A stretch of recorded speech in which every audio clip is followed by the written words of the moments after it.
Hello everyone, welcome to People's Academy. आज हम discuss करने जा रहे हैं Kashmir University BA LLB entrance exam का पेपर एलएलबी एंड ये इसका पार्ट बी रहेगा। पार्ट बी ए हम ऑलरेडी अपलोड कर रहे हैं, तो इस पार्ट बी में हम कुछ और एमसीक्यूज को डिस्कस करेंगे। हम 2021 का क्वेश्चन पेपर डिस्कस कर रहे हैं, तो चलिए शुरू करते हैं आज के पहले क्वेश्चन से।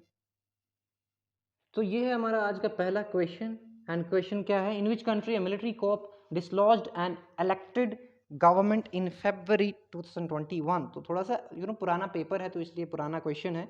मैं आपको बता दूं मिलिट्री कॉप कहाँ पे हुई थी, तो मिलिट्री कॉप हुई थी म्यांमार में। ठीक है, म्यांमार में, आप ये याद रखेंगे। म्यांमार जो है एक एसोसिएशन का हिस्सा है जिसको कहा जाता है ASEAN, Association of South East Asian Nations, ASEAN. इसमें 10 कंट्रीज हैं। ठीक है, एंड ये 1967 में बनाई गई है।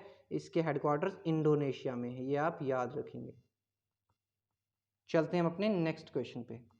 क्वेश्चन नंबर 17 हमारे पास है, who is the secretary general of United Nation. तो secretary general of United Nation आज कौन है हमारे पास, तो एंटोनियो ग्यूटेरस हैं। ये पोर्तुगाल से हैं, ये आप याद रखेंगे। ओके, और भी इंपॉर्टेंट सेक्रेटरी जनरल हैं, जैसे कि हमारे पास बांके मून थे, कोफी आनंद थे, एंड इसके साथ एक और थे ट्रिगवी लाय, ट्रिगवी लाय। ठीक है, तो ये आप याद रखेंगे। ये हमारे पास 12th की पॉलिटिकल साइंस ए पार्ट से क्वेश्चन आया है। तो 11 12th की पॉलिटिकल साइंस आपको अच्छे से अगर आती है तो आप कट ऑफ क्लियर कर सकते हैं आराम से। चलते हैं नेक्स्ट क्वेश्चन पे। This was the correct option of this question. 18 हमारे पास है, which of the following is not a fundamental right. तो बहुत आसान है, there are 6 categories of fundamental rights. ठीक है, 6 fundamental rights, right to equality, right to freedom of religion, right against exploitation, cultural and educational rights and right to constitutional remedies. तो ये article 14 से लेके 32 तक हैं।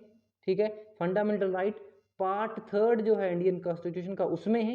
And right to property fundamental right नहीं है, पहले था लेकिन 1978 में इसको हटा दिया गया। अब ये एक लीगल राइट है आर्टिकल 300A के अंडर। ठीक है, ये आप याद रखेंगे। चलते हैं हम अपने नेक्स्ट क्वेश्चन पे। This is the correct option, this is not a fundamental right any more.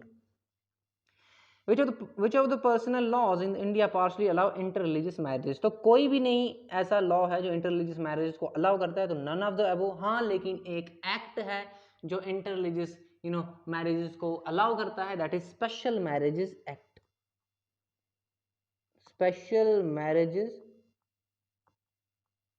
Act 1954, ये आप याद रखेंगे। इंटररिलीजियस मैरिजेस होंगे कि दो अलग रिलीजन के लोग शादी कर सकते हैं।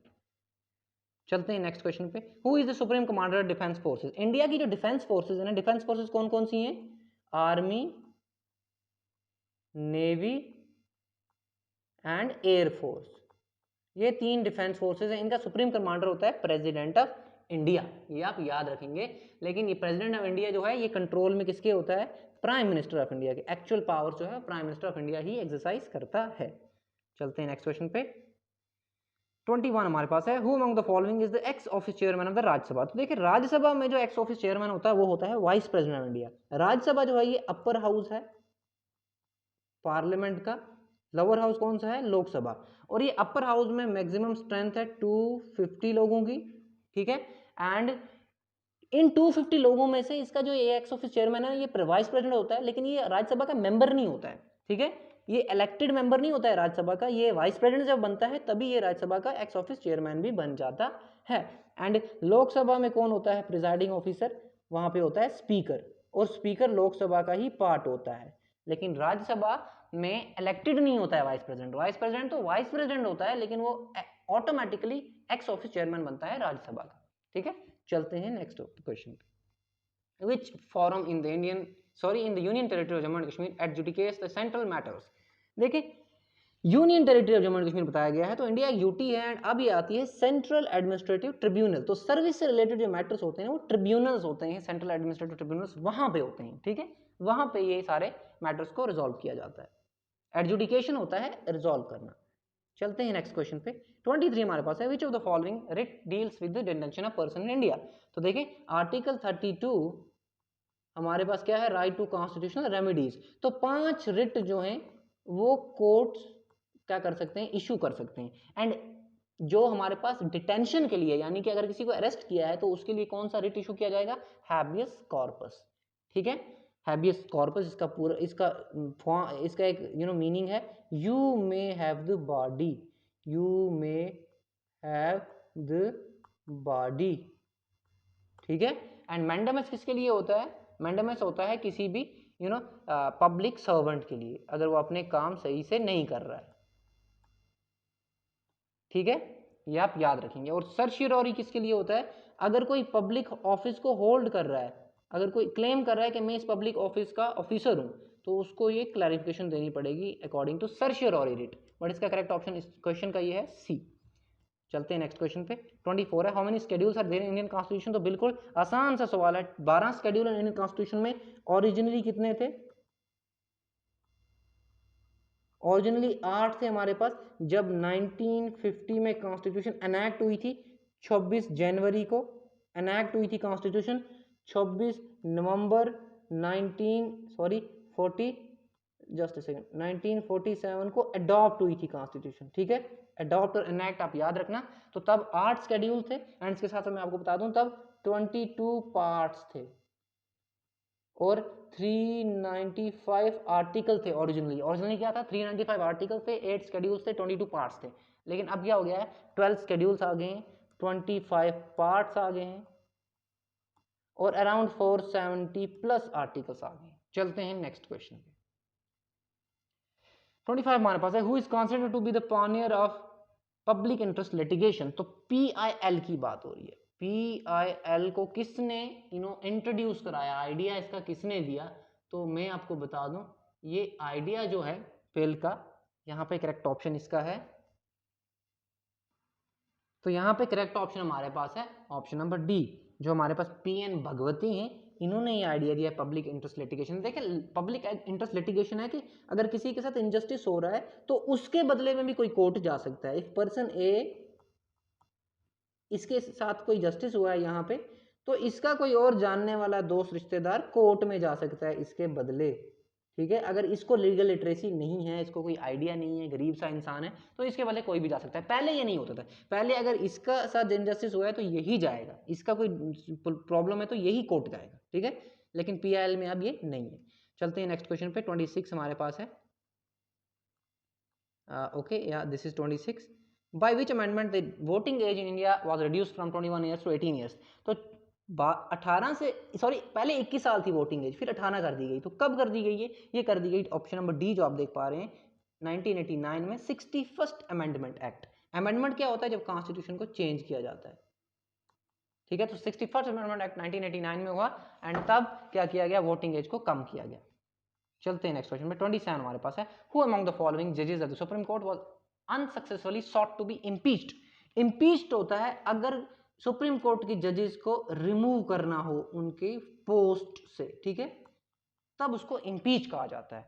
तो इम्पीचमेंट किसके अगेंस्ट हुई है और वो अनसक्सेसफुल रही है, ये हमें बताना है। तो जो रामास्वामी आप यहाँ पे देख रहे हैं, जस्टिस रामास्वामी, इनके अगेंस्ट इम्पीचमेंट शुरू की गई लेकिन वो कंप्लीट नहीं हुई। एंड मैं आपको बता दूं, इम्पीचमेंट में जो कंप्लीट करता है, जो प्रोसीजर्स में वोट डालता है, दैट इज पार्लियामेंट, ठीक है। पार्लियामेंट इम्पीचमेंट का फाइनल डिसीजन लेता है, क्योंकि इम्पीचमेंट की जो है पूरा एक प्रोसेस होता है, दोनों हाउसेज उसको पास करते हैं, ठीक है। चलते हैं नेक्स्ट क्वेश्चन। 28 हमारे पास है, which planet is known as the red planet. देखो यहाँ पे हमारे पास ज्योग्राफी से भी क्वेश्चन है। तो रेड प्लैनेट मार्स को कहा जाता है, बिल्कुल ईजी है, ठीक है, आप ये याद रखेंगे। एंड एक और चीज आप याद रखेंगे, ये Mercury, Venus, Earth, Mars, Jupiter, Saturn, Uranus, Neptune. तो ये इस तरह से डिस्टेंस के अकॉर्डिंगली, ये सन है अगर, ठीक है, सॉरी ये सन है अगर, तो यहाँ पे ये डिस्टेंस के अकॉर्डिंगली सारे प्लैनेट्स हैं। इसका एक सिंपल सी ट्रिक है, my very efficient mother just served us nuts. My very efficient mother just served us nuts. तो ये आपको सीक्वेंस में याद रहेगा। चलते हैं नेक्स्ट क्वेश्चन पे। 29 हमारे पास है, total number of seats in India is, total number of seats in states not seats sorry. तो आज प्रेजेंटली हमारे पास 28 स्टेट्स हैं एंड 8 यूटीज हैं, ठीक है। एंड इसमें से 2 बिल्कुल लेटेस्ट है हमारे पास, एक हमारे पास है JNK जो कि आप जानते हैं, एक है लद्दाख, ये भी आप जानते हैं, ठीक है। तो चलते हैं हम अपने नेक्स्ट क्वेश्चन पे। कौन कौन सी यूनियन टेरिटरीज हैं आप देखेंगे जरूर।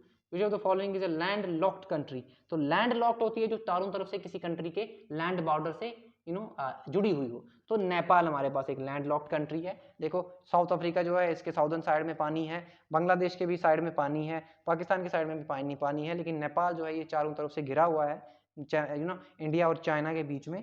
तो इसलिए ये हमारे पास क्या है, it's a land locked country. So thank you so much for watching People's academy.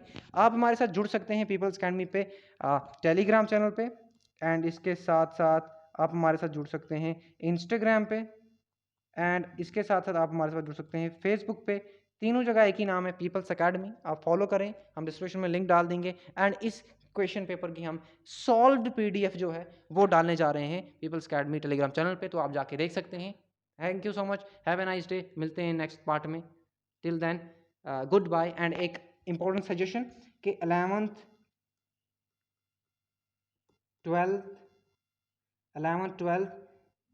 Political science की जो बुक्स हैं वो देख लेना ज़रूर। एंड अगर ये सारी ना दे सको तो 11th का पार्ट A एंड 12th का पार्ट B, ठीक है, ये ज़रूर देखना। Till then have a nice day, मिलते हैं अगले लेक्चर में।